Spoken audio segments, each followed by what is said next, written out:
Le premier aperçu de l'histoire nous montre une école où tout le monde utilise la magie, semble-t-il. L'un des professeurs, Neji, est apparemment le plus populaire auprès des élèves et même des autres enseignants. Il est roux et plutôt beau en plus.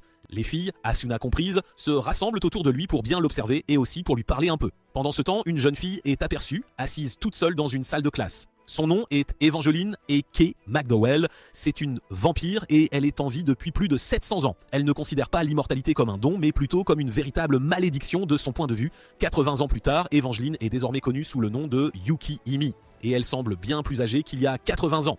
Elle est aussi professeure d'université dans une école. Plus tard, un groupe de garçons, Tota et ses amis, décident de tendre une embuscade à Yuki. Ils prévoient de la vaincre, mais alors qu'ils bondissent de l'arbre où ils se cachaient, ils tentent de frapper Yuki, mais sont arrêtés par un mur invisible avant même de pouvoir l'atteindre. Elle se moque d'eux car ils pensent avoir une chance contre elle. Elle les projette dans l'eau pour les vaincre. Ils arrivent en classe et elle les punit encore une fois. Elle leur rappelle que la vaincre est le seul moyen pour eux d'atteindre la capitale. Toda décide de lui demander quel genre de barrière elle a utilisé pour bloquer leur attaque, mais elle ne répond pas. Il soupçonne qu'elle a eu recours à la magie, mais Yuki n'est pas prête à donner une réponse. En réalité, Yuki est la mère adoptive de Tota Konoe, et c'est la raison pour laquelle elle est si dure avec lui. Après l'école, Tota et ses amis discutent du fait que Yuki utilise la magie. Apparemment, la magie n'est plus vraiment d'actualité. Cependant, il existe une application qui permet d'utiliser la magie, mais elle est très coûteuse. Le rêve de Toda est de vaincre Yukiyumi et de se rendre à la capitale. Il y a une tour appelée l'ascenseur orbital qu'il souhaite absolument escalader. Après une brève discussion, Toda se rend sur la tombe de ses parents pour une visite. Ses parents sont morts dans un accident de voiture il y a 2 ans et Yuki s'est occupé de lui depuis. Alors qu'il tourne le dos à la pierre tombale, la caméra révèle le nom qui y est gravé et il s'agit de Negi Springfield. Il est sur le point de partir quand l'image d'un homme roux apparaît pour lui dire qu'il l'attendra au sommet de la tour. L'homme disparaît avant qu'il ne puisse poser d'autres questions. Cette nuit-là, Toda supplie Yuki de lui enseigner la magie, mais elle refuse catégoriquement. Elle lui dit de continuer à s'entraîner dur avec ses arts martiaux. Le lendemain matin, Toda et ses amis tentent d'affronter Yuki une fois de plus, mais ils échouent, comme d'habitude. Yuki leur dit qu'ils n'ont aucune chance de la vaincre. Les 5 réfléchissent à ce qu'ils pourraient bien faire quand l'un de leurs professeurs, Tachibana, apparaît pour leur prêter main forte. Il leur propose de leur enseigner comment utiliser la magie. Il leur donne une application magique et leur dit qu'ils peuvent l'utiliser pour vaincre Yuki. L'application ne fonctionne pas pour Toda et Tachibana lui dit qu'il n'a aucune affinité pour la magie. Il l'assure qu'il existe une autre voie, il lui donne un bracelet et lui dit de l'offrir à Yuki comme cadeau. Plus tard dans la nuit, Toda réfléchit encore à la manière dont il va donner le bracelet à Yuki quand elle apparaît. Il lui dit maladroitement que le bracelet est pour elle. Il ne sait pas comment expliquer comment il l'a obtenu, mais il lui assure que c'est un cadeau. Il s'enfuit après lui avoir dit cela. Yuki ramasse le bracelet et le met. Yuki quitte un centre commercial quand les amis de Toda apparaissent derrière elle grâce à la magie de téléportation. Ils l'immobilisent et sont ravis de pouvoir enfin la vaincre. Elle ne prend pas du tout au sérieux ce qu'ils font et se moque même d'eux. Soudain, le professeur Tachibana apparaît et révèle sa vraie nature. Il assomme les étudiants et conjure plusieurs lances pour empaler Yukiyimi. Yuki essaie d'utiliser sa magie mais le bracelet l'en empêche. Tachibana explique qu'il est un chasseur de primes et qu'il est ça là pour éliminer Yukihime. Yuki a du mal à bouger à cause des liens qui la retiennent fermement. Tachibana sort son épée et se lance à la poursuite de Yuki, mais Toda apparaît juste à temps pour bloquer l'attaque. Il est encore en train de dire à Tachibana de laisser ses amis tranquilles quand Tachibana fonce sur lui à toute vitesse et lui coupe le bras gauche. Tachi est sur le point d'achever Tota, mais Yuki bloque l'attaque bien qu'elle soit ligotée. Il semble que sa volonté de protéger Tota soit la raison pour laquelle elle parvient à bouger, même si elle est entravée. Cela n'empêche pas Tachibana de la découper en morceaux. Tota hurle de douleur, mais Tachibana lui enfonce son épée pour l'achever. Il se dirige ensuite vers le reste de ses amis afin de pouvoir les éliminer également. À ce moment-là, la tête de Yuki parle à Tota et cela le surprend énormément. Elle lui fait savoir qu'il est désormais spécial et c'est la raison pour laquelle il n'est pas encore mort. Elle l'a transformé en un monstre immortel lorsqu'elle l'a sauvé il y a 2 ans. Elle lui dit qu'il a le choix d'activer ce qui est déjà en lui ou non. S'il veut activer ce pouvoir, il doit boire son fluide corporel. Tota fait son choix et lèche le liquide rouge qui se trouve sur le sol. Tota retrouve le pouvoir de bouger et il dit à Tachibana de laisser ses amis tranquilles. Ils se chargent l'un l'autre, mais Tachi le met à terre. Tachi est effrayé quand la main coupée de Toda se rattache à son corps. Il se renforce et porte un coup fatal au corps de Tachi pour l'assommer complètement. Après avoir fait cela, il tombe au sol. Avant de s'évanouir, il voit une jeune fille s'approcher de lui. Quand il se réveille, il découvre qu'il est en vie et que Yukihime l'est aussi. Yuki lui révèle sa véritable identité. Elle explique que ses parents ne sont pas morts dans un accident de voiture, mais qu'elle a exaucé leur dernier souhait de le sauver.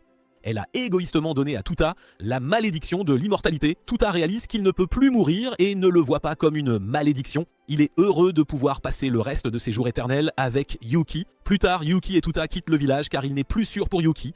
Tota est contraint de dire au revoir à ses amis et il espère qu'ils se retrouveront un jour à la tour. Quand Yuki lui demande pourquoi il se rend à la tour, Tota ment et dit qu'il le souhaite simplement. Alors qu'il continue de marcher, Tota réalise que la majeure partie du territoire est inhabitée. Cela se produit partout dans le monde et la capitale est même désormais connue sous le nom de Neo-Tokyo. Tota demande pourquoi il n'utilise pas de moyens de transport pour se déplacer et Yuki explique qu'il pourrait croiser des chasseurs de primes, ce qui entraînerait un bain de sang. C'est ce que Yuki essaie d'éviter et la même raison pour laquelle il voyage à pied. Tota est heureux de se diriger vers la capitale car il aura l'occasion de se faire de nouveaux amis. Ils font une halte et Tota saute dans l'eau pour prendre un bain. Il se laisse porter par le courant mais il s'arrête lorsqu'il rencontre un obstacle. Il lève les yeux pour découvrir que ce qui l'a heurté est un être humain. La dame se met en colère et expulse Tota de l'eau. Cependant, la personne affirme qu'elle n'est pas une femme. Tota s'excuse d'avoir supposé qu'elle était une femme. Le jeune homme se présente comme Tokusaka Kurumaru et dit qu'il est impressionné par Tota car c'est la première fois que quelqu'un de son âge parvient à esquiver son attaque. Kurumaru explique qu'elle vient de la tour et qu'elle se dirigeait vers la capitale. Tota est impressionné en entendant cela car il sait que la famille de Kurumaru est suffisamment riche pour vivre au sommet de la tour. Kurumaru dit ensuite qu'il a été chassé de sa famille. Il lui est interdit de revenir tant qu'il n'aura pas trouvé la femme connue sous le nom d'Evangeline et ne l'aura pas vaincue. Pendant qu'il dit cela, Kurumaru réalise que Tota n'a pas de reflet dans le miroir. À ce moment-là, Yukihime apparaît et Kurumaru la reconnaît immédiatement comme la femme qu'il recherche. Il fonce sur Yuki avec son épée, mais elle bloque facilement l'attaque. Elle reconnaît Kurumaru comme l'un de ses ennemis de longue date, le Shinmei Ryu. Tota exige de savoir ce qui se passe et Kurumaru explique qu'il est issu d'un clan, les Fushigari, qui chassent les immortels. Il fait savoir à Tota qu'il est conscient qu'il est aussi un vampire. Tota est triste en entendant cela car il espérait déjà que Kurumaru et lui deviendraient amis. Kurumaru se renforce et tente d'attaquer Yuki à nouveau, mais Yuki lui enfonce simplement la main dans la poitrine pour le mettre hors d'état de nuire. Tota est choqué de voir cela et réprimande Yuki pour avoir éliminé Kurumaru. Yuki lui dit de se calmer et de regarder de plus près. Tota baisse les yeux et découvre que le trou dans la poitrine de Kurumaru est déjà en train de guérir. Il s'avère que Kurumaru est également un immortel. Kurumaru se réveille et dit qu'il doit vaincre Evangeline avant de rentrer chez lui. C'est la condition que son frère lui a donnée avant de partir. Yuki lui propose alors un marché. Elle acceptera de combattre Kurumaru s'il parvient à affronter et à vaincre Tota. Kurumaru accepte l'accord et sort une épée que Tota peut aussi utiliser. Tota pose une condition pour le combat, celui qui perd le combat devra exaucer un souhait du vainqueur. Kurumaru accepte l'accord et le combat commence. Au fur et à mesure que le combat avance, les deux peuvent clairement voir qu'ils sont tous les deux très forts. Kurumaru coupe la tête de Tota, croyant avoir mis fin au combat, mais Tota la saisit et la rattache à son corps. Il utilise cela comme une attaque surprise et projette Kurumaru au sol. Il vainc Kurumaru ainsi, mais il a peur qu'il ne se réveille pas de cette attaque. Kurumaru se remet sur pied et accepte sa défaite. Tota formule alors son souhait, il veut que Kurumaru devienne son ami. Kurumaru n'a pas d'autre choix que d'accepter l'accord, ils ont même signé un contrat pour sceller l'affaire. Plus tard, les deux décident donc de prendre un bain. Kurumaru révèle qu'il a été chassé de son clan parce qu'il est immortel. Après cela, Tota suggère qu'ils escaladent la falaise pour jeter un œil au bain des femmes. Il sait que Yukihime y sera au moment où il parle. Il a vu son corps à plusieurs reprises et il dit qu'elle a un corps vraiment très séduisant. Kurumaru ne veut pas s'y risquer car Yuki est réputée être l'une des vampires les plus mortels de toute l'histoire. Tota le sait parfaitement et s'en moque éperdument. Il escalade la falaise et se retrouve dans les bains des femmes pour y découvrir une jeune fille assise toute seule. Il se demande qui est cette personne et elle ouvre la bouche pour lui révéler qu'elle est Yuki. C'est la même jeune fille qu'il avait aperçue lorsqu'il s'était évanoui après son combat contre Tachibana l'autre jour. Yukihime se transforme alors en son moi plus âgé, celui que Tota connaît bien. Elle utilisait une potion magique de vieillissement pour paraître plus grande. La petite taille que Tota a vue est en fait son véritable corps. Tota perd immédiatement tout intérêt à voir le corps de rêve qu'il était venu admirer. Ce qu'il voit maintenant en regardant Yukihime, c'est une toute jeune fille. Yuki se met en colère et attaque Tota avec sa magie. Elle utilise des lances de glace magiques pour le frapper et il tombe de la falaise. Kurumaru voit Tota chuter vers le sol et il le rejoint à mi-chemin pour le secourir. Il réalise plus tard qu'il est inutile de le sauver car Tota est en réalité immortel. Après cet incident, le trio décide de poursuivre son voyage vers la capitale. Tota suggère alors de rassembler d'autres immortels afin de former un véritable groupe d'immortels. De cette manière, ils pourront faire bien plus de bien que de mal. Yukihime rit de bon cœur en entendant que Tota compte utiliser ses pouvoirs pour le bien. Elle raconte que quelqu'un qu'elle connaissait a déjà dit quelque chose de similaire il y a très longtemps. Elle n'avait pas encore terminé sa phrase lorsqu'une flopée de voitures est arrivée sur les lieux. Les occupants des véhicules en sortent et commencent à rendre hommage à Yukihime, l'un des hommes qui vient d'arriver. Karin menace de s'en prendre à Tota près de Yukihime, mais Yuki lui dit de ne pas se donner cette peine car Tota est lui aussi immortel. Yuki explique alors à Tota qu'elle a déjà fondé une organisation d'immortels et qu'ils sont connus sous le nom d'Uku Holder. Ils montent à bord d'un navire qui les conduira directement à la capitale. Sur le bateau, Karin se demande comment Yuki-hime a pu supporter de vivre avec Tota pendant plus de 2 longues années. C'est parce que Karin le considère comme un véritable imbécile. Yuki-hime lui dit alors qu'il serait préférable pour elle de s'entendre avec Tota, car leurs pouvoirs sont tout à fait équivalents. Karin écrase la tasse qu'elle tient dans sa main, car elle refuse catégoriquement de croire cela. Ils arrivent bientôt au Palais des Immortels, situé à 10 km des côtes du nouveau Tokyo. C'est un quartier général secret, mais ils gèrent également des sources chaudes. Tous les membres du Q-Holder sont ravis de revoir leur chef, Yuki-hime, de retour parmi eux. Makabe, le numéro 6 du Q-Holder, et Ameya, le numéro 10, se présentent pour expliquer certaines choses à Tota et Kuromaru. Il leur explique que tous les immortels ne sont pas forcément des vampires. Certains sont des hommes parfaits et d'autres ont même créé l'immortalité à partir de réalités virtuelles. Makabe révèle qu'il y a des monstres qui vivent sous le palais. Pour tester leurs capacités, Makabe leur propose d'organiser un duel. Ce sera le facteur déterminant pour qu'ils puissent rejoindre les Uku Holder. Karin apparaît et déclare qu'elle aimerait combattre Tota, tandis que Kuromaru affrontera Makabe. Tota n'hésite pas un instant à attaquer Karin, mais elle le projette facilement au sol avec son marteau. C'est au tour de Kuromaru d'affronter Makabe. Le combat entre les deux semble être d'une grande facilité pour Makabe. Il ne compte pas sur la magie, mais utilise son expérience et son intuition pour se battre contre Kuromaru, qui s'épuise très vite. Après la bataille, Kuromaru et Tota s'assoient pour discuter de leur expérience de combat. Alors qu'ils sont en pleine discussion, une jeune fille portant de lourdes charges passe et trébuche sur leurs jambes, ce qui la fait tomber. Tota et Kuromaru n'hésitent pas un instant à l'aider. Il s'avère qu'elle transportait des ordures. Ils l'aident et jettent tout à Munera tout dans la poubelle. Les deux garçons disent à la jeune fille qu'ils sont là pour rejoindre les Uku Holder. Le trio se présente mutuellement et la jeune fille dit s'appeler Shinobu Yuki. Pendant ce temps, Yuki-hime est dans son bureau réfléchissant à la manière dont Tota va franchir l'obstacle qui se dresse devant lui. Tota est le petit-fils de Negi et il a déjà été confronté à ce genre d'épreuve. Elle se demande comment Tota réussira à passer cette épreuve. Kuromaru et Tota décident d'aider Shinobu. Ils transportent donc encore des cartons qui sont censés être entreposés dans la réserve. Alors qu'ils cherchent la réserve, ils aperçoivent une porte qui mène à un sous-sol. Tota doute qu'ils se dirigent vers la réserve, mais Kuromaru dit simplement qu'ils remonteront à la surface si le sous-sol n'est pas la réserve. Ils arrivent au sous-sol pour découvrir que ce n'en est pas un. Ils essaient de comprendre où il se trouve lorsqu'un homme apparaît. Il se présente comme le numéro 2 du Q-Holder, Jinbei Shishido. Les deux garçons réalisent immédiatement que Jinbei doit être extrêmement puissant pour être le numéro 2. Jinbei montre alors au garçon une épée plantée dans une brique. Il suggère à Tota d'essayer de retirer l'épée. Il dit que l'épée appartiendra à Tota s'il parvient à la retirer.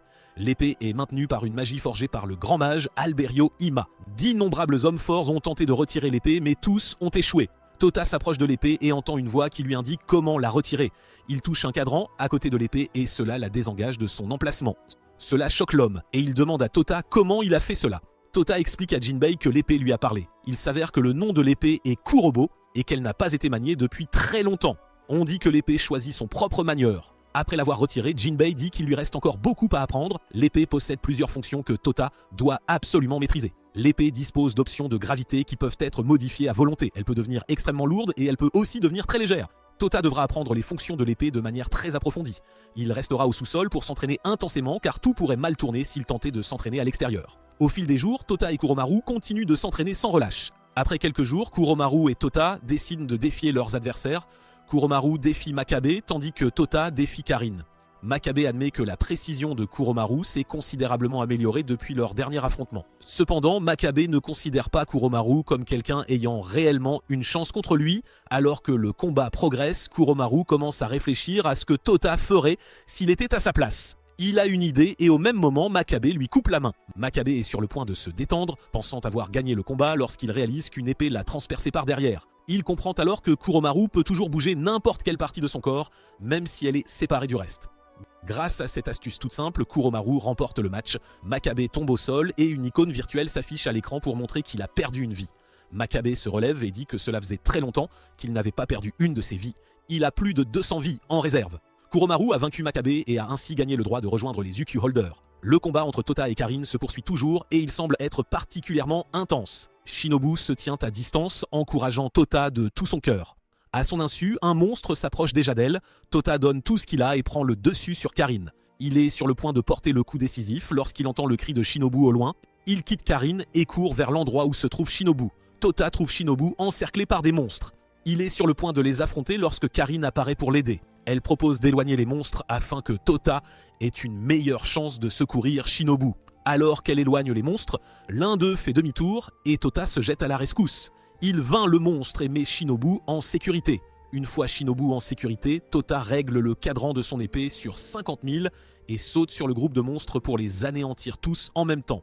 L'effet des dégâts laisse un immense cratère dans le sol. Une fois que tout est rentré dans l'ordre, Karin dit à Yukihime que Tota l'a vaincu et qu'il peut désormais être ajouté à la famille. Cependant, Yukihime se demande toujours comment les monstres ont pu s'échapper de sous l'installation. Yukihime confie alors à Tota et Kuromaru la mission de vaincre tous les monstres du sous-sol. Elle sait que Jinbei est impliqué dans tout ce qui se passe et le force à les rejoindre. Peu de temps après, Kuromaru et Tota sont convoqués au bureau de Yukihime pour s'entretenir avec elle. Elle leur annonce qu'elle a une mission à leur confier. La mission est initialement destinée à Karin, mais les deux garçons l'escorteront pour la mener à bien. Ce sera leur toute première mission en tant que débutants. Tota est déjà ravi qu'ils se rendent sur le site de la mission en véhicule, mais ils découvrent qu'ils devront y aller en courant et en marchant. En chemin vers les lieux, Karin révèle les détails de la mission. Elle explique à Kuromaru et Tota qu'un groupe de personnes peut prévoir d'éradiquer les pauvres. Les Uku Holders sont là pour empêcher cela. Ils arrivent bientôt à une église où les envahisseurs mènent leur prochaine mission. Tota saute au milieu d'eux et les met tous KO sans même s'en rendre compte. Après cela, le trio décide de rester avec les personnes démunies pendant quelques jours de plus. Tota leur prépare de la nourriture et s'occupe également d'autres tâches. Tout le monde adore la cuisine de Tota. Il commence à se demander s'il est un sauveur ou un chef cuisinier. Même les méchants qui avaient été mis KO se sont rassemblés pour goûter la nourriture de Tota et discuter de leurs différends plus tard. Plus tard, Karin parle à Tota de l'entraînement au flash step et de son utilité future. Tota ne perd pas de temps à s'entraîner à cette compétence afin d'être plus rapide qu'il ne l'est réellement. Pendant qu'il pratique sa technique de flash step, un homme apparaît et projette Tota dans la poubelle derrière lui. Il exprime sa déception quant à la manière dont Tota aborde l'entraînement au flash step. Il affirme que tout ce que Tota fait est en réalité faux. Il n'a fait que soulever de la poussière partout sans accomplir quoi que ce soit de concret. L'homme donne à Tota un exemple de la façon dont il est censé se déplacer, mais il s'avère que cet homme a déjà beaucoup d'entraînement en matière de flash step. Lorsque l'homme exécute la compétence Flash Step, il ne laisse aucune poussière derrière lui, c'est vraiment très impressionnant et il peut même s'en servir pour dessiner à une vitesse incroyable. Il suggère à Tota d'utiliser cette compétence lors d'un bras de fer, mais Tota considère cela comme de la triche. Après plusieurs démonstrations de l'utilité de cette technique, l'homme se présente enfin à Tota. L'homme s'appelle Kito et c'est un artiste martial. Il est prêt à enseigner à Tota les deux compétences essentielles dont il a besoin pour perfectionner sa capacité de pas éclair. Il assure à Tota que la première technique est la plus difficile et qu'une fois qu'il la maîtrisera, il sera prêt pour la suite. Kaito est tout à fait disposé à faire de Tota son élève dès qu'il aura réussi à maîtriser la première compétence. Au fil des jours, Kaito continue d'entraîner Tota sur les différentes choses qu'il est censé faire s'il compte maîtriser cette technique. Tota est très méticuleux concernant cette compétence et il s'y est donné corps et âme. Tout le monde le remarque mais personne ne sait ce qu'il a l'intention de faire. Dans la scène suivante, Kaito rencontre un autre individu étrange, Nagumo. Kaito lui parle de Tota, mais Nagumo le met en garde contre le fait de s'attacher à lui. Kaito répond alors qu'il ne fait que s'amuser avec le groupe. Il se transforme en sa véritable forme, celle d'un loup. Il s'avère que Kaito et ses camarades sont des chasseurs d'immortels et ils ont l'intention d'éliminer Tota et ses compagnons. Peu de temps après, les gardes censés protéger la zone sont attaqués par un groupe d'individus masqués. Au même moment, Karin est agressée dans la salle de bain par un homme étrange et très fort. Cet homme semble être l'un des chasseurs d'immortels et il parvient à instiller la peur chez Karin. Elle suggère à l'homme de partir s'il tient encore à sa vie. À ce moment précis, l'homme sort un bâton et le lui enfonce dans la bouche, lui causant une douleur intense. Grâce à cela, l'homme parvient à comprendre que Karin pourrait être immortelle, mais qu'elle ressent toujours la douleur. L'homme se présente alors comme Chao, un membre de la firme de sécurité privée appelée Powerful Hand. La tâche qui lui a été confiée est de retarder Karin. D'autre part, Tota découvre rapidement que les bidonvilles sont en proie aux flammes. Il est sur le point d'enquêter sur l'origine de l'incendie lorsqu'il est attaqué par le même groupe d'individus masqués qui ont neutralisé les gardes. Kuromaru apparaît pour aider Tota et lui explique également tout ce qui se passe. Il dit que les personnes masquées sont des poupées d'ombre qui peuvent être contrôlées par quelqu'un. Soudain, un loup apparaît et Nagumo l'accompagne également. Tota dit alors au petit garçon, Ruki, qui est avec lui, de partir et de s'occuper du chaos qui ravage la ville. Après cela, le loup-garou charge Tota et le frappe avec un sort de crucifixion qui le met hors de combat. Kuromaru est laissé seul pour affronter les ennemis. À l'intérieur de la salle de bain, Chao est toujours occupé à s'occuper de Karin. Il parvient à la plaquer contre le mur et utilise un couteau électrique pour la maintenir au sol pendant que les poupées masquées apparaissent. Kuromaru tient bon face au loup-garou. Le loup est puissant, mais Kuromaru est prêt à tout donner pour le vaincre. Soudain, le loup apparaît à ses côtés. En utilisant une vitesse fulgurante, il le projette au sol et lui assène plusieurs coups violents. Kuromaru tombe à côté de Tota et peut clairement voir qu'il est incapable de bouger à cause du sceau que le loup a gravé sur lui. Il est un vampire, et cela rend le sceau encore plus efficace qu'il ne devrait l'être. Le loup immobilise Kuromaru avec des piliers de fer et y ajoute de la glace. Il l'appelle la petite dame en faisant cela. Ceci est un indice pour nous faire comprendre que Kuromaru pourrait être une fille, mais qu'elle fait semblant d'être un garçon. Soudain, Ruki arrive et se place entre le loup et les deux blessés. Kuromaru lui crie de partir en voyant cela. De retour dans la salle de bain, Shao explique comment il a surveillé Karin. Il sait tout d'elle et de ses origines. Il est devenu obsédé par elle et il appelle cela de l'amour. La bataille à l'extérieur de la maison continue et le loup s'empare de Ruki.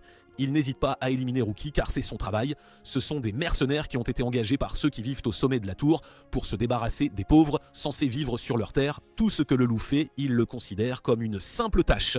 Le loup est sur le point de mettre fin à la vie de Ruki lorsque Kuromaru retire les piliers qui la retenaient et s'envole en direction de Ruki pour le sauver. Cependant, quelque chose d'intéressant se produit au cours de ce processus. Il découvre que quelqu'un d'autre a bloqué l'attaque du loup alors qu'il sauve Ruki.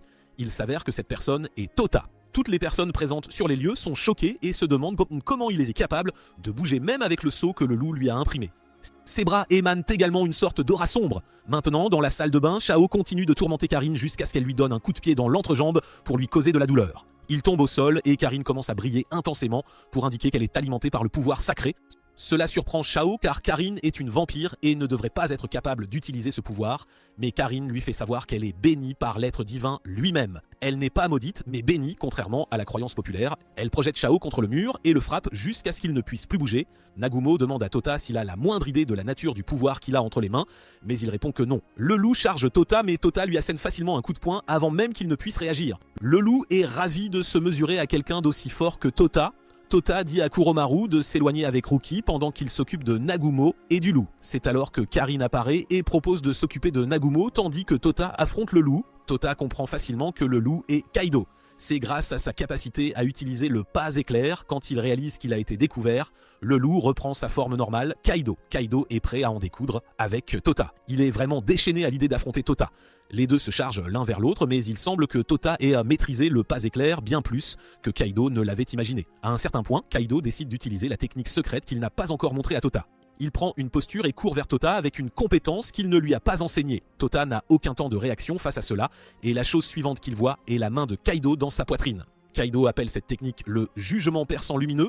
C'est la carte maîtresse de Kaido qui a la capacité de saisir le cœur d'un immortel et de le briser en 1000 morceaux. C'est suffisant pour tuer n'importe quel immortel et empêcher son cœur de se régénérer.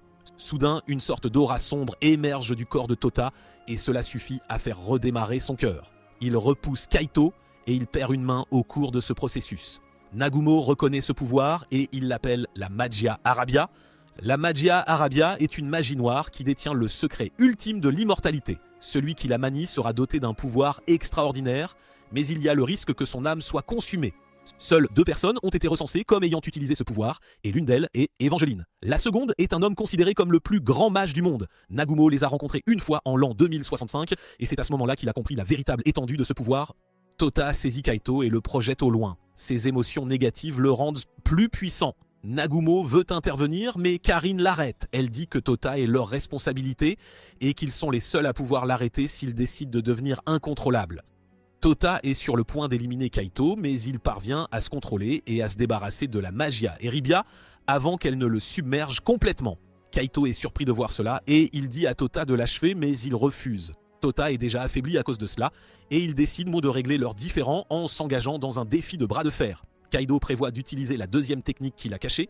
Il utilise le pas éclair pour tenter de frapper la main de Tota, mais Tota parvient à le retenir grâce à sa pure volonté. Il libère toute sa force avant de projeter Kaido au sol, faisant de lui le vainqueur du défi.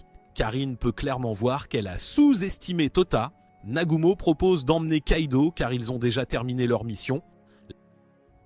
La ville est en feu et il n'y a aucun moyen possible de l'arrêter. C'est alors que Yukihime apparaît et lance un sort de glace qui éteint l'incendie. Il s'avère que Nagumo et Yukihime se connaissent. Tota demande comment ils se connaissent, mais elle promet de le lui dire plus tard. Nagumo sort son épée et ouvre un portail pour qu'il puisse s'échapper avec Kaido. Quand Tota demande à Yukihime comment il a pu avoir l'Erebia en lui, Yukihime répond simplement qu'il a son sang en lui et c'est la raison pour laquelle il est capable de manier ce pouvoir. Pendant ce temps, quelqu'un observe tout ce qui arrive à Tota depuis un écran de moniteur géant. Ensuite, Kuromaru tient Kurobo dans ses mains et il lui demande s'il sait quelque chose sur la Magia Erebia car il a le pressentiment que quelque chose de grave pourrait arriver à Tota. Kurobo révèle simplement qu'il est conscient que Kuromaru est amoureux de Tota. Kuromaru le nie et jette Kurobo avant de s'enfuir. D'autre part, Shinobu a construit une machine qu'elle compte utiliser pour participer à la course solaire. Tota est clairement impressionné par elle et il le fait savoir. Kuromaru est au loin et il semble qu'il les observe avec de la jalousie en elle. Plus tard, Karin se rend dans la chambre de Kuromaru pour lui dire quelle est sa mission. Elle ouvre la porte alors qu'il est en train de s'habiller, seulement pour découvrir qu'il est en fait une fille qui fait semblant d'être un garçon. Kuromaru la supplie de ne rien dire à Tota à ce sujet et ajoute qu'elle peut expliquer comment les choses se sont passées. Kuromaru est une demi-humaine, membre de ce qu'on appelle les Yata no Karasu. Ils restent asexués jusqu'à l'âge adulte, ils peuvent choisir le genre qu'ils souhaitent lorsqu'ils atteignent l'âge de 16 ans. En entendant cela, Karin attaque Kuromaru et lui suggère de choisir le genre féminin le moment venu. Elle veut qu'elle passe le reste de sa vie avec Tota afin qu'il n'ait pas à déranger Yukihime. Karin ajoute que Kuromaru sera mignonne si elle devient une femme, d'autant plus qu'elle est amoureuse de Tota, même si elle ne veut pas l'admettre. C'est alors qu'un homme, Iku, qui était assis au loin et entendait tout, se montre. Il dit qu'il a entendu tout ce qui a été dit mais qu'il va garder le silence et qu'il a aussi des projets pour aider Kuromaru. Iku suggère à Kuromaru d'aller à un rendez-vous avec Tota. Elle va faire semblant d'être une fille et aussi changer la couleur de ses cheveux en blond, ce qui semble être la préférence de Tota. Tota parle encore de Kuromaru quand elle apparaît déguisée. Elle parvient facilement à tromper Tota pour qu'il la suive en ville, sous le prétexte qu'elle est la sœur de Kuromaru et qu'elle a besoin d'une visite guidée de la ville. Karin et Iku sont heureux que le plan ait fonctionné, mais Iku réalise vite qu'il est en difficulté car c'est lui qui devra accomplir le travail que Kuromaru est censé faire. Kuromaru, qui se présente comme Kuryu à Tota, l'accompagne pour obtenir la permission de Shinobu d'emprunter le véhicule qu'elle vient de fabriquer afin qu'il puisse les emmener en ville. Il monte dans le véhicule et l'utilise pour se rendre en ville par l'eau. Kuromaru est heureuse de passer du temps seule avec Tota. Elle peut facilement voir à quel point il est attentionné dans tout ce qu'il fait. Kuromaru dit qu'elle aimerait aller à la tour et Tota accepte de l'y emmener. Pendant ce temps, un homme les traque tous les deux et il semble dangereux. D'autre part, l'homme aux cheveux blancs qui surveillait chacun des mouvements de Tota a appris qu'il avait quitté la base des UQ Holders pour la capitale. Il se prépare également à partir pour la capitale. Tota arrive à la tour et il commence à s'extasier sur la hauteur incroyable de celle-ci. Il a toujours voulu faire cela et c'était la meilleure occasion qui se présentait à lui. Il doit encore atteindre le sommet de la tour à cause de l'homme qui l'a toujours incité à le faire. Au cours de leur conversation, Tota parle de la façon dont il considère Kuromaru comme son meilleur ami, avec qui il pense qu'ils sont liés pour la vie. Cela donne à Kuromaru l'idée que Tota est en fait d'accord avec le fait qu'il soit un garçon. Tota ajoute ensuite que Kuryu est mignonne, ce qui met Kuromaru dans un dilemme. Elle se demande s'il ne serait pas préférable pour elle de devenir une fille, afin que Tota la voie comme une personne mignonne. Kuromaru est sur le point de confesser son amour pour Tota lorsque le harceleur apparaît et les attaque. L'homme s'avère être Chao et il est accompagné d'une mage de l'ombre, Asura. Tota est projetée dans le royaume des ombres tandis que Kuromaru est mise au sol en raison de son incapacité à rassembler son chi. Elle n'est pas habituée à être une fille et c'est la raison pour laquelle elle est très faible à ce moment-là. Kuromaru réalise qu'il prévoit de kidnapper Tota et elle doit faire quelque chose. Elle charge les deux et il découvre qu'elle est immortelle elle aussi. Asura la projette par la fenêtre. Kuromaru sait qu'elle n'est pas de taille face à Asura avec le type de corps qu'elle porte actuellement. Kuromaru est vaincu et Chao la plonge également dans le royaume des ombres. Il veut l'emmener avec eux auprès de leur chef. Kuromaru retire son déguisement et retrouve toute sa force. Il parvient à sauver Tota, inconscient, des ennemis. Chao est projeté hors du bâtiment tandis qu'Asura bat en retraite car les policiers sont arrivés. Tota se réveille quand tout est calme et commence à demander des nouvelles de Kuryu. Kuromaru ment en disant qu'il s'est occupé de tout le monde et que Kuryu est également en sécurité. Tota remercie alors Kuromaru de l'avoir sauvé. La décision de Kuromaru de choisir son genre continue de peser. Pendant ce temps, l'une des UQ Holders, Kiri Sakurami, est vue en train d'effectuer un rituel encore et encore. Quand Iku lui demande ce qu'est le spécial Akashon, elle répond simplement « ça va commencer ». Tota et Kuromaru retournent là bientôt au quartier général et ils sont accueillis par Iku, Karin et Kiri. Tota reconnaît Kiri comme la fille qui jouait avec du sable plus tôt dans la journée. Iku lui dit alors que Kiri a peut-être l'apparence d'une simple fille, mais qu'il y a bien plus en elle. Kiri emmène Tota dans un endroit privé et commence à le réprimander pour ne pas l'avoir protégé. Elle commence à lui donner des instructions ridicules et quand il en a assez, Tota se rebelle et exige de savoir pourquoi Kiri le punit. Kiri dit que Tota n'a pas réussi à la protéger, elle est sur le point de continuer à expliquer quand elle est attaquée par la mage de l'ombre. Tota veut poursuivre la mage mais Kiri l'arrête et lui demande de lui tenir les mains. Il le fait et il remonte soudainement le temps. Il retourne sous l'arbre où Kiri jouait avec du sable.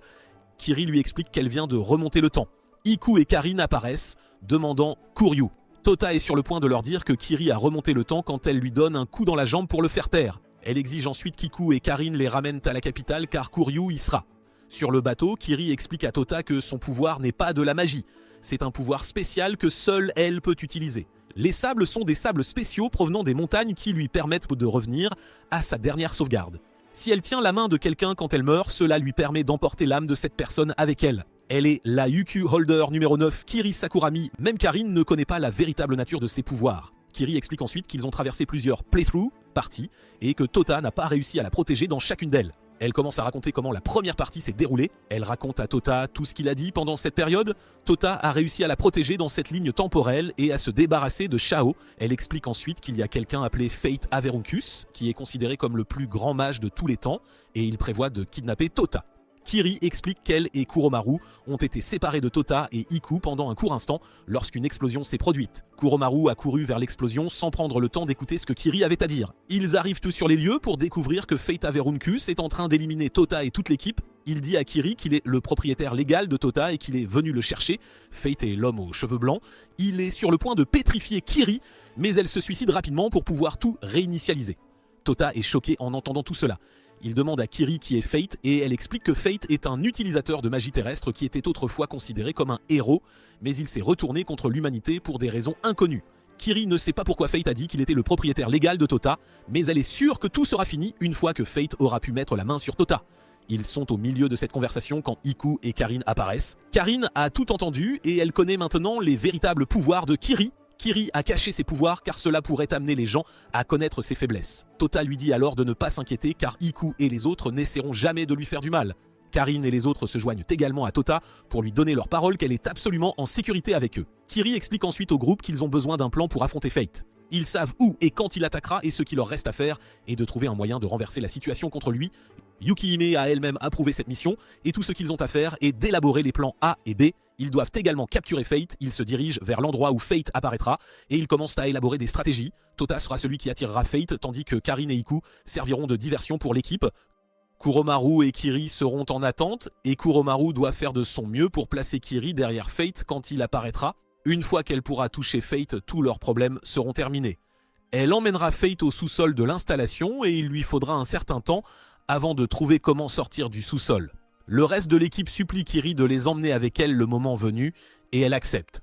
Tout ce qu'ils ont à faire est d'atteindre Kiri avant qu'elle n'emmène Fate au sous-sol. S'il manque le créneau horaire, Kiri leur fait savoir qu'elle n'attendra pas. Tout étant dit, le plan est mis en œuvre. Tota doit communiquer avec eux via un smartphone. Il demande à Kiri pourquoi Yukihime n'est pas là pour les aider alors qu'elle est clairement forte et serait d'une grande utilité. Kiri explique que Fate saura que Yukihime est dans les parages dès qu'il arrivera à proximité et cela ruinerait leur plan. Pendant que Tota parle à l'équipe, quelqu'un en sweat à capuche passe devant lui et le frappe aux mains. Tota est curieux d'en savoir plus sur Fate et un enregistrement vidéo de Yukihime expliquant qui est Fate apparaît sur son téléphone. Yukihime explique que Fate Averunkus a aidé à résoudre un incident sur Mars il y a environ 80 ans, et cela a sauvé le monde. Nagi Springfield, qui était le grand-père de Tota, était là avec lui. Les deux étaient amis, mais après la mort de Nagi il y a 20 ans, le comportement de Fate a changé, et il est devenu une menace pour l'humanité. Elle dit que Fate en veut à Tota à cause de sa relation passée avec Nagi. Yukihime dit à Tota de ne pas écouter ce que Fate lui dira et la vidéo se termine. Quelques instants plus tard, Fate apparaît mais l'équipe est incapable de lui tirer dessus avec le taser car les amis d'enfance de Tota venus de la campagne marchent à côté de Fate. Ils n'ont d'autre choix que d'attendre et de voir ce qui va se passer. Tota reste là jusqu'à ce que ses amis le remarquent et court vers lui. Iku réalise que Fate est à quelques mètres des amis de Tota et il peut maintenant l'attaquer avec le laser. Il est sur le point d'activer le laser quand quelqu'un l'attaque. Fate apparaît derrière les amis de Tota et il les tient par l'épaule. Tota transpire déjà et s'attend à ce que quelque chose de grave se produise lorsque Fate ouvre la bouche pour se présenter calmement comme un ami de longue date du grand-père de Tota. Ses amis entendent cela et veulent se présenter mais Fate affirme les connaître.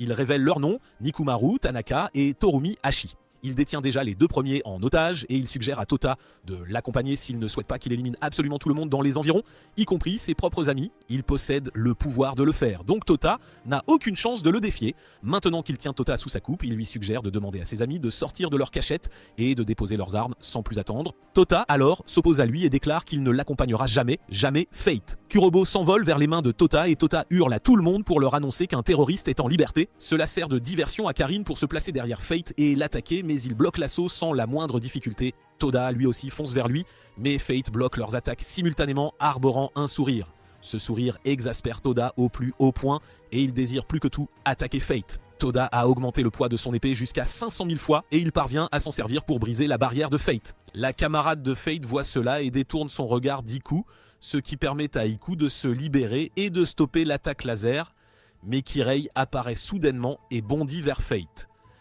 Elle l'étreint et attend quelques secondes que ses camarades se regroupent pour la rejoindre, mais cela s'avère être leur erreur fatale. Fate saisit cette opportunité pour pétrifier Kirei, qui représente leur atout majeur. Il se moque d'eux et leur dit qu'ils n'ont plus aucune option.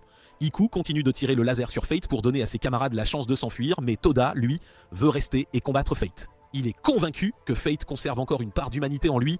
À ce moment précis, un autre des camarades de Fate, Shaba, apparaît pour affronter Karin. Asura est également présent pour en découdre avec Kuromaru. La dame qui combattra Iku est connue sous le nom d'Iwai. Karin sait que la meilleure option serait de battre en retraite, mais les ennemis ne les laisseront pas partir aussi facilement. Tota fonce vers Fate en utilisant la compétence pas éclair, mais il la dévie sans effort et projette Toda contre le mur.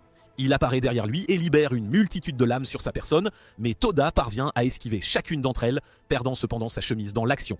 Toda comprend aisément que Fate n'est pas seulement le magicien le plus puissant du monde, mais aussi un maître en arts martiaux. Cela fait de lui un artiste martial magique et un adversaire particulièrement dangereux de surcroît. Il fonce vers Fate et modifie le poids de son épée par intervalle pour déstabiliser Fate au fur et à mesure que la bataille avance. Tota reçoit un appel de Karen lui indiquant que des chiffres flottent sur le bras de Kiri. Il réalise que Kirei prépare quelque chose et qu'elle ne les abandonne pas. Ils doivent retarder Fate et ses camarades jusqu'à ce que les chiffres atteignent 0. Tota parvient à tenir bon jusqu'à ce que le compte à rebours arrive à 0 et Fate comprend trop tard que Kurei travaillait sur un remède contre la pétrification. Kurei s'empare de Fate et les autres se joignent à elle. Elle ramène tout le monde avec succès et c'est la 10e partie jouée. Fate se retrouve au sous-sol encerclé par Tota et ses amis. Yukuhime est également présente et elle se moque de lui pour être tombée dans le piège de ce jeune homme.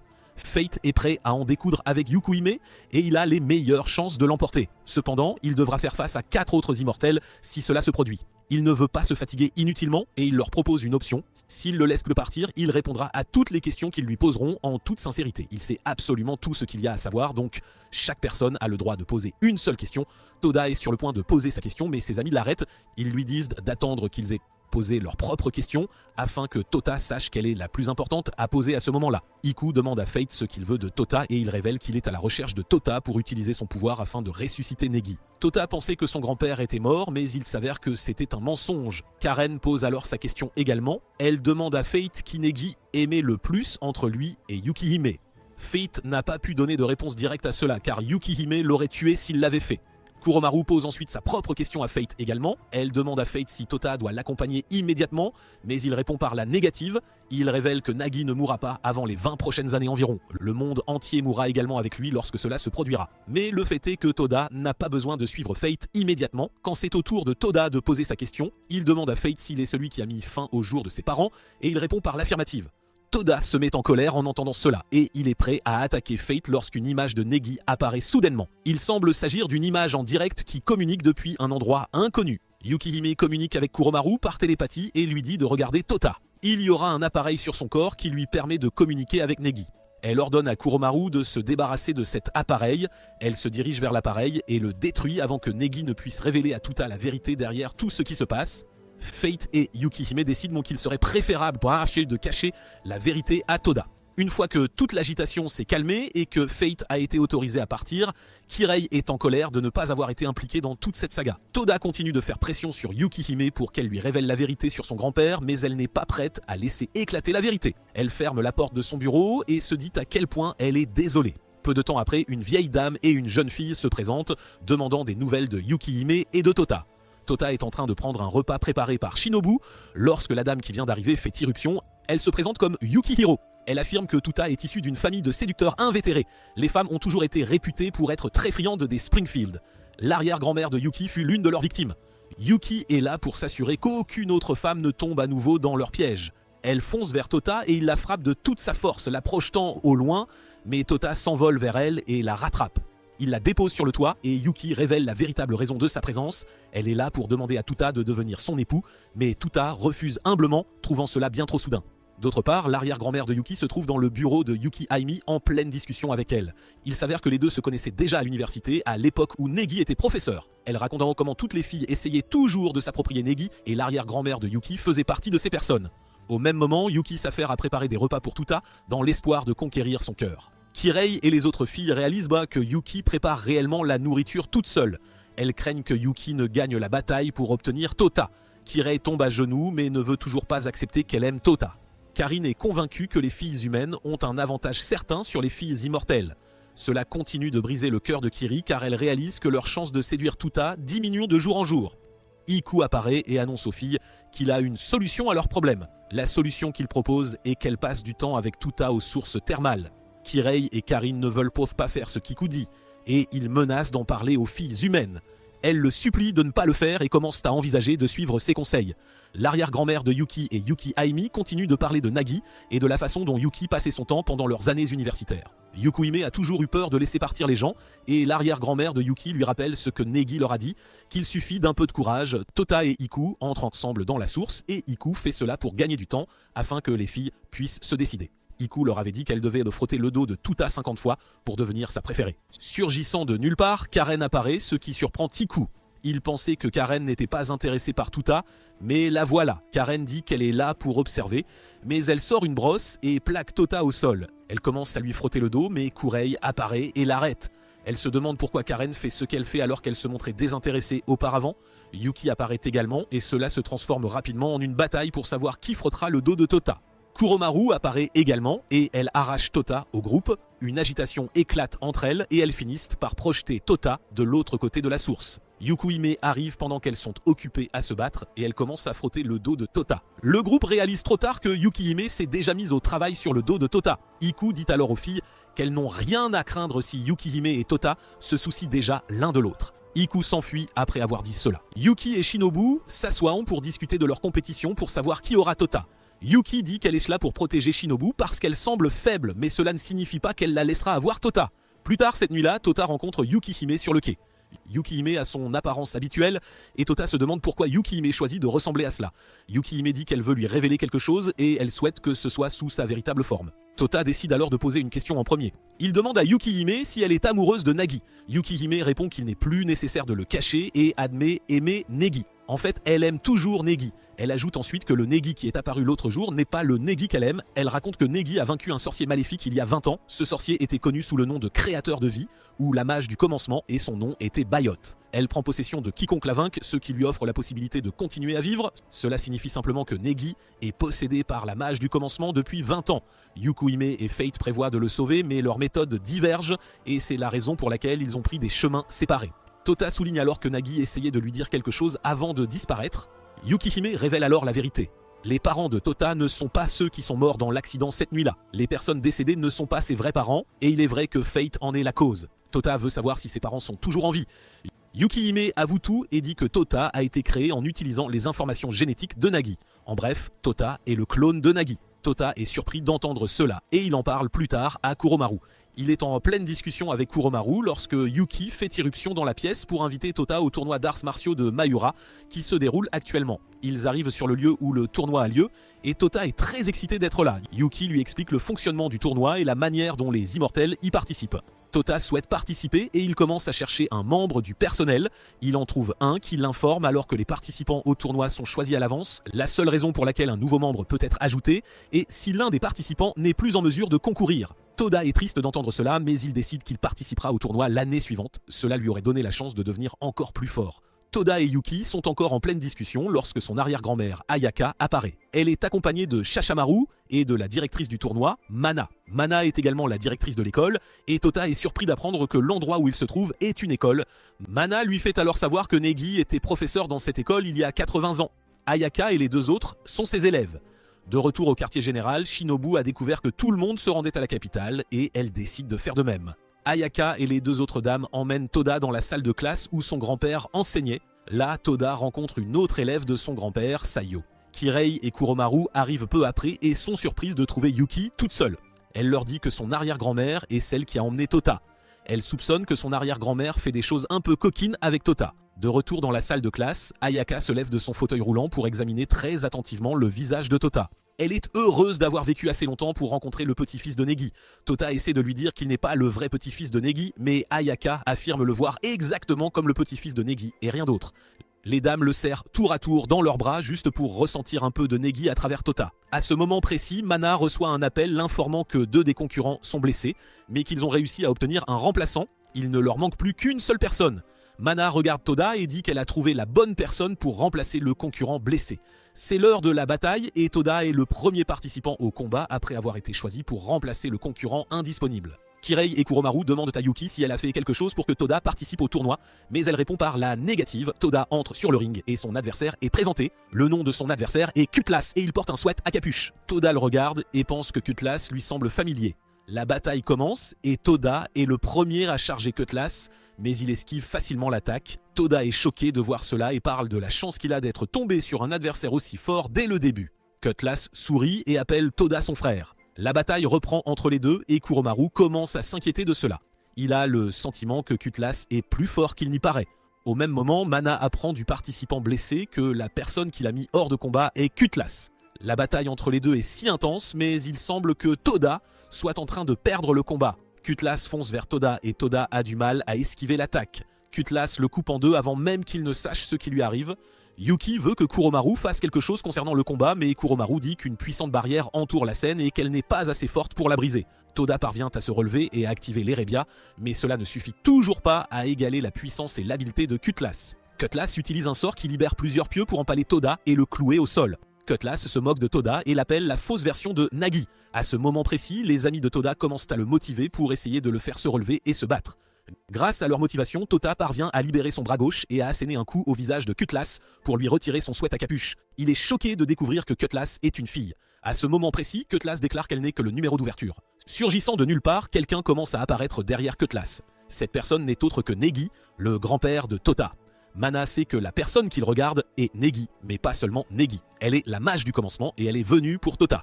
Negi dit qu'il est venu pour Tota parce qu'il est le seul à pouvoir sauver le monde, mais Tota rétorque que Negi serait venu le chercher plus tôt si tel avait été le cas. Negi révèle alors qu'il n'avait aucune idée de l'endroit où se trouvait Tota. Negi n'a envoyé des visions de lui-même qu'à ceux qui partageaient de son sang, dans l'espoir qu'il le trouverait. Negi dit que Tota était bien caché de lui par Yukuhime. À ce moment précis, Yukuhime apparaît et détruit la barrière avec son sort, ce qui démontre à quel point elle est puissante. Yukuhime ne s'adresse pas à Negi en tant que Negi, mais elle le nomme la mage du commencement, Bayu. À ce moment précis, 3 autres individus, camarades de Bayu, apparaissent. Au même instant, Kuromaru, Kirei et Kurun se manifestent pour soutenir Tota et Yukihime. C'est maintenant une bataille entre 2 puissances. Yukihime dit à Tota et à l'équipe que Biot et son groupe seront difficiles à vaincre. Elle commence à présenter les camarades de Negi à son équipe. Le détective magique, également connu sous le nom de Tout Savant, s'appelle Yue. La lectrice d'esprit et toute voyante s'appelle Nodoka. L'incroyablement fort épéiste mercenaire s'appelle Jack Rakin. En plus de ce puissant camarade, il y a Negi lui-même. À ce moment précis, Negi éternue et cela arrache tous leurs vêtements. Cela montre à Toda et à toutes les autres personnes présentes dans la zone à quel point Negi est puissant. Au même moment, Shinobu est arrivé sur les lieux. Yue et Nodoka tentent de convaincre Tota de les accompagner pacifiquement car il est la seule création réussie, après 71 tentatives infructueuses, de combiner Negi et Asuna. Tota refuse et une voix apparaît derrière eux. Soudainement, un portail s'ouvre et les aspire.